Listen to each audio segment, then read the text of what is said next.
అసలు ఇద్దరిలో ఎవరు నటరాజని పిలవాలి అన్న విషయం తేవలేదు. ఈ స్థితికి వెళ్ళిపోయిన స్థితిలో శంకరుడు ఏం చేశాడంటే ఇంకా అక్కడే పళ్ళెంలో ఉన్న కుంకుమనందు తన బొటనవేలిని ముంచి ఎత్తి కాళికాదేవి యొక్క లలాటమునందు బొట్టు పెట్టాడు అని నేను చదివిన విషయం మీకు ప్రస్తావన చేస్తున్నాను.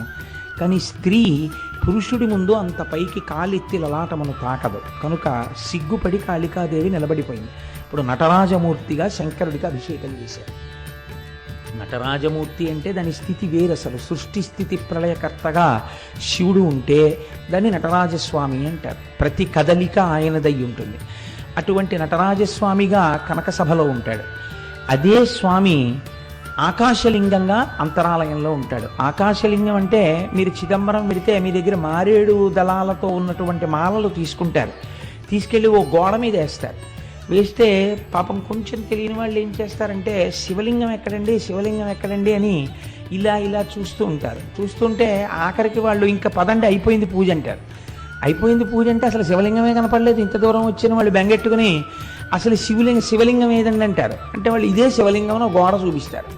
ఇదేమిటి ఇది శివలింగం ఏమిటి అనుకుని వెళ్ళిపోతే అక్కడ ఉన్న వాళ్ళు అంటారు అర్థం కాకపోతే అది చిదంబర రహస్యం అంటే. చిదంబర రహస్యం అంటే ఏమిటంటే ఆకాశము అంటే అంతటా వ్యాప్తి చెందినది. అంతటా ఉన్న శివుణ్ణి ఎక్కడున్నాడని మళ్ళీ ప్రత్యేకం మీరు చూపిస్తారు. అందుకని అక్కడ ఏం ఉండదు, గోడ ఉంటుంది, దానికే పూజ అంతే. అంతటా ఉన్నాడు, అది లోపల తెలుసుకుని పూజ చేయడం. కాబట్టి చిదంబరం ఆకాశలింగం, శ్రీకాళహస్తి వాయులింగం. మీకు తెలుసు అక్కడ రెండు జ్యోతులు వెలుగుతుంటాయి ఎప్పుడు.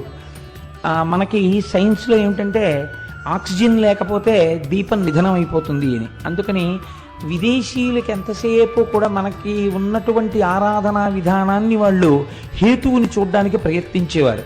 కాబట్టి విదేశీ పరిపాలనలో ఏం చేశారంటే శ్రీకాళహస్తిలోకి గాలి రాకుండా దేవాలయాన్ని మూసేశారు. ఆక్సిజన్ అయిపోతుంది కదా, అప్పుడు ఈ దీపాలు ఏమవుతాయో చూద్దాం. ఎన్ని రోజులైనా ఆ దీపాలు అలా వెలుగుతూనే ఉన్నాయి. గాలిలో ఆక్సిజన్ అయిపోయినట్టుగా అక్కడ ఉన్నటువంటి పరికరములు చూపిస్తున్నాయి, కానీ దీపాలు మాత్రం వెలుగుతున్నాయి. ఏ గాలి లేకపోయినా రెండు దీపాలు గాలి కొట్టుకుంటున్నట్టు ఇలా కొట్టుకుంటుంటాయి ఇప్పటికీ. అలా వాయురూపుడైనటువంటి పరమాత్మ శివుడే అని చూపించడం కోసమే శ్రీకాళహస్తిలో వాయులింగం. అందుకే ప్రాణము ఉన్నది ప్రాణము పోయినది అంటే భవతి వీడున్నాడు అనడానికి ఏమిటి గుర్తు? ఊపిరి. ఆ ఊపిరి ఆగిపోయింది అనుకోండి, శవం వెళ్ళిపోయినాడు, అమంగళ స్వరూపం అయిపోయింది అంటాం. అందుకే శ్రీకాళహస్తిలో శివలింగం పశ్చిమాన్ని తిరుగుతుంది. అక్కడ పశ్చిమాన్ని తిరిగితే గుర్తు ఏమిటంటే పశ్చిమం సూర్యాస్తమయం. శ్రీకాళహస్తి వెళ్ళి నమస్కారం చేసినటువంటి వాడికి ఆఖరి ఊపిరి నడుస్తుండగా ఈశ్వరుడే ఆ ఊపిరిని భగవత్ సంబంధమైన నామముగా మార్చి వీడు చిట్ట చివరి ఊపిరిలో ఈశ్వరనామం చెప్పాడు కాబట్టి వీడిని నా పాదాల దగ్గర పెట్టుకుంటున్నానని తాను తీసుకుంటాడు.